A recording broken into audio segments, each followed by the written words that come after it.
There are a lot of things we can say about beliefs, but I'm going to isolate two of them, and that's influence and behavior. So when it comes to influence, think about if you've ever been to a TED Talk or if you have endured a sales pitch.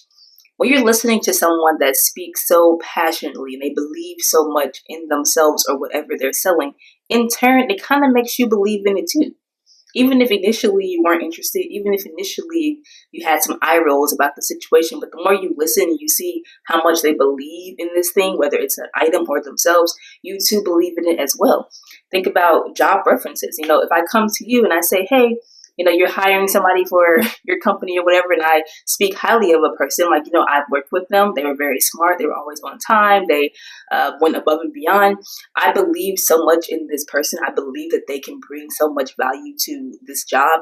And now you're like, okay, I believe in them too. Go ahead and bring them on. So the influence, that is how beliefs work on the influence part of that.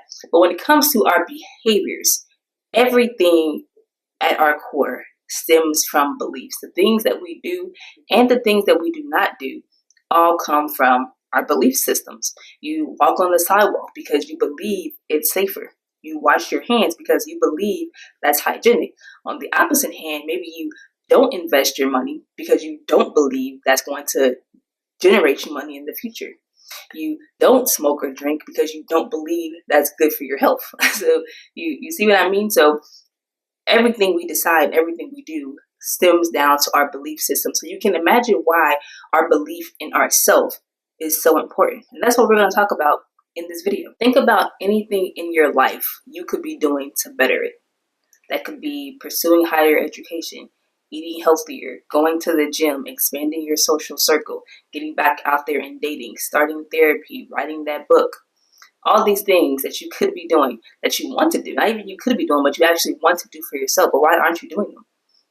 I'll tell you why. It's your beliefs. That's what it comes down to. You don't believe you can afford it. You don't believe that healthier habits will lead to you losing weight or having longevity. You don't believe that people will like you or that you will like people. You don't believe that saving money is going to be better for you in the future. You don't believe that you're smart enough. So there's all these beliefs that are running their course underlined that is inhibiting you from taking action and moving in the direction that you do want to move in your life. And that's why that's scary. It stops you from taking action. And until you change these beliefs, nothing is going to change. And it will be different if you didn't want anything to change. If you were just complacent and happy with where you are in life. But the problem becomes when deep down inside of you do want change. You do want more for yourself. You do want to walk a different path. But your beliefs are holding you stagnant. That's when it becomes a problem. The second reason this is an issue is because it hinders how you show up for yourself. So imagine this. Imagine you had that belief that people suck and no one's going to like you and you're not going to like anyone else. So imagine how that's going to play out, how you're going to show up when you're connecting with someone. You're not going to be invested. You're not going to be interested. You're not going to want to be there. You're going to be short in conversation. You're going to be a little dismissive. And in turn, people are going to be like, well, dang, this person doesn't really like me, doesn't want to be around me. And so they're going to reciprocate their energy. So now you're kind of proving the belief. Because now when they don't want to be your friend, you're like, see, people suck. But really, it's just how you showed up. You came into that situation with the belief that that wasn't going to be a friend. You weren't going to make a friend. And so you showed up like that. Think about exercising and eating healthier. If you don't believe that that is going to better your life, that that's going to give you energy, that that's going to help you get stronger or lose weight or just be happier, if you don't believe those things, you're not going to do them. So now when you are told to get up in the morning and go on a walk, you're going to be sad about that. When you can't have the cake and the donuts for breakfast, you're going to be sad about that. When you're dragged to the gym, you're going to be sitting on the machine crying because you don't want to be there because you don't believe that this is beneficial for you. It's not something that you want to do. Same with money. If you don't believe that saving your money, investing a little bit of your money is going to pay off in the long run and you're going to receive some returns on that investment, you're not going to do it. You're going to continue to spend recklessly and then just be sad when you don't have any money in the future. And the worst of all of them is this belief that your life has no value, that it has no longevity, that you're not going to live past 50 or 60. Why does that matter? Because it changes how you show up in your life right now. If I know I'm not going to live past 60, I don't expect to live that long, what am I going to invest in my future for? There is no future. Or am I going to take better care of my health? I'm just going to die anyway. So the years leading up to this age where you just believe you're not even going to live past, you're not going to be doing anything to benefit your future self or to expand your life because you don't even want to be here. So that also contributes to how you show up every day. So now that we've discussed the cons and the downfalls to having a poor belief system, let's talk about the benefits of having good belief in ourselves. Number one, it gives you the freedom to push limits and to take risk in your life. When you believe in your abilities, in yourself, that opens up a completely different avenue for you, which then, number two, boosts your self-esteem and your resilience. Because now you have that confidence in yourself. Now you know that it doesn't matter what obstacles, what direction you go in, what you gain, what you lose. You have the ability to persevere on. You've already been knocked down before and you got back up. You've already been told no before and then you kept trying and got that yes. You've already lost some money and then you gained some. So when you begin to put yourself out there, take the risk, prove to yourself that you can get through it, that boosts your self-esteem. And like I said, it boosts your resiliency as well. So now you're a little less susceptible to negative things. You're a little less susceptible to failing. Have you ever been in a situation where it was your first time trying something and you didn't do well, you failed? What did that do to your beliefs? If your belief system was already a little fragile, it probably really stunned your confidence. You probably began to have negative self-talk like, oh, I'm dumb, I'm stupid, everyone else can do this, no one else failed, I was the only one, this is just proof that I can't do anything. So now you're receiving all this negative talk, and now you're not going to pursue anything else because, one, that doesn't feel good, so you don't want to put yourself in that situation again to feel it again. But when you have that self-belief in yourself, that conversation is completely different. Yeah, you failed, but then you say, you know what, I failed before and I got through it. Yeah, I failed, but you know what, I'm new to this. I'm going to try again, I'm going to get better. Yeah, I failed, but success is just a few more steps down the line. It's completely different, so you're able to keep going despite obstacles. And that's wonderful. Number three, it improves your relationship with yourself, but also with others. You're more assertive. You have better boundaries and you have more freedom of being yourself. We're no longer trying to mold and fit into someone else's box to be accepted, to be liked.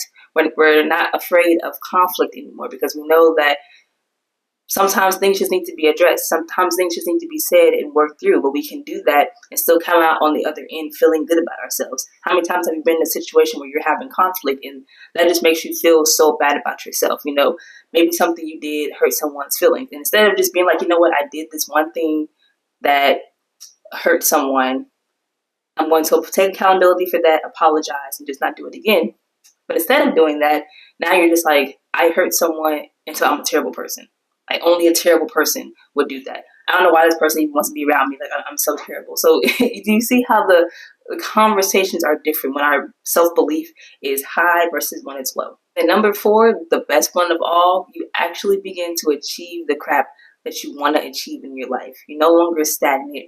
You're not miserable. You're getting up every day, happy to be in this life that you are building for yourself. And then you go on to inspire other people. No matter where you go, no matter what obstacles get in the way, no matter what crappy people do crappy things to you, you keep going. Your self-belief is so strong, you're unshakable. And it's not to say that you'll be immune to it. It's not to say that you won't take some things people say to heart, especially people that are close to you.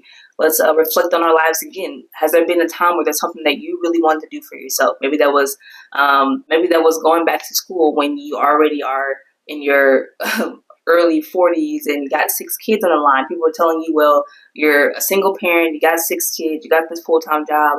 How are you going to go back to school for the next 5 to 6 years and get this degree? But how many people have done that? You know what I mean? So it's like the people closest to you, as much as you want them to be your cheerleader, sometimes they're not. And it's not because they don't believe in you. It's just, one, they're just afraid. They know, because we've all experienced what failure has felt like. And so they want to protect you from that. But on the other hand, they're also projecting their own limited beliefs onto you. We experience life through our own lens. So if I don't believe that I could be a single mom of 6 kids in my 40s and go back to school and get a degree, I'm not going to believe you can do it either. You see, so we're only operating from our own belief system, even when we're talking about someone else's life. So that's why it's important to have your own set of belief, because you can dissociate yourself from that. So when they come to you and say, I mean, I couldn't go back to school right now, and you say, I respect that, but that's you, that's not me. No, don't put that onto me. So there's always going to be someone that doesn't see your vision, but you have to continue to see your vision. There's always going to be someone swaying you in different directions, trying to keep you grounded, trying to keep things realistic, but you have to believe so much in yourself that all that is just background noise. Like, you are tunnel vision focused. And when you go back and look at some of the greatest achievements that you have made in your life, what was underneath that? I can almost guarantee it's because you truly believed you could do it. The first time you moved out of your parents' home and got your own apartment, or went off to college, or moved to some completely different state, deep down, you believed you can do it. Otherwise, you wouldn't have. When you quit that job that you thought that you would be at for a long time and moved to a different job, you did so because you believed you could do it. When you quit your job to pursue your own business, to be a content creator, you did that because you believed you could. Whether you could or not does not matter. Whether you succeed or fail does not matter. It's just the fact that you believe that you could, and that gave you the momentum to take action. You didn't sit there in that job and I want to do it, but I don't believe I can do it. And then months pass and you buy, years pass and you buy, and you're still like, I want to do this thing, I don't believe I can do it. Like, no, like, the belief that I could do was already there, and I did it. And whether I failed or not does not matter. The fact is that I believed in myself and I was able to do it. And because of that, when I get into another situation and I say I did fail, I did fail at running my own business, or I did fail at being a content creator, or I did fail at getting my degree. Well, when I get into that situation, I'm still going to have that belief in myself that I can do something else. Like, okay, we're just going to pivot. We're going to do something different. When we're talking about your self-belief, that's what I want you to conjure up. I won't take credit for this, but there's this book I'm reading right now. And in that book, it's not about beliefs, your belief systems, but it is about faking it till you make it. And she says that is baloney, pretty much. She said, instead of faking it until you make it, just conjure up some real situations where that thing happened. So, for example, the book is about being more extroverted, and I'm not an extroverted person whatsoever. But I have had moments of extroversion. Yeah. But I have had moments of extroversion. So when I'm trying to fake it, instead of me putting on a face and like, okay, I'm just going to go out here and be extroverted and like have all this energy, I'm saying, you know what, let me just conjure up a moment where I prove to myself I can be extroverted, and then step into that. That way you're not having this, what do they call it? That way you're not having this imposter syndrome. You're not going around, being a fake person. You can't connect with that, because like, well, this is not really who I am. I'm just pretending to be this person. But instead, if you can pull up some memories of when you actually did these things, now you're going to believe it more. So when you're taking that first step into fear and you're like, I don't know if I can do this, I don't really believe in myself, remember a time where you did do something similar and you did believe in yourself, and then use that energy to work on your belief systems. It's not a perfect road. It does get difficult. It does get challenging. It is something you have to remind yourself on a daily basis. But when you can put in that work up front, it's going to go so much further. And then you don't have to put so much energy to it anymore. My homework assignment for you is going to be write down, do it in a voice note, talk it out loud in the mirror, however you want to do it, whatever method you prefer. But let's get a list of the limited beliefs we have about ourselves. And then with that, let's write some of the beliefs we do have about ourselves, good beliefs. We're going to keep reminding ourselves about this good list, and then we're going to slowly begin to change our negative list to a little more positive aspects, okay? So that's all I have for you for this video. I hope you enjoyed it. Please share this video with someone that belief system could use a little bit repaired, because the knowledge we gain is powerful, but it's the knowledge we share that makes a difference. So share this video. If you did like it, you know what to do. Give me that thumbs up. It's the best thing you could do for me. And like the video, of course. And I'll catch you in my next one. Check out my other mental growths, what I call those videos on this page. If you like this one, I know you'll love those as well. And I'll see you in the next video. As always, don't forget to crush it.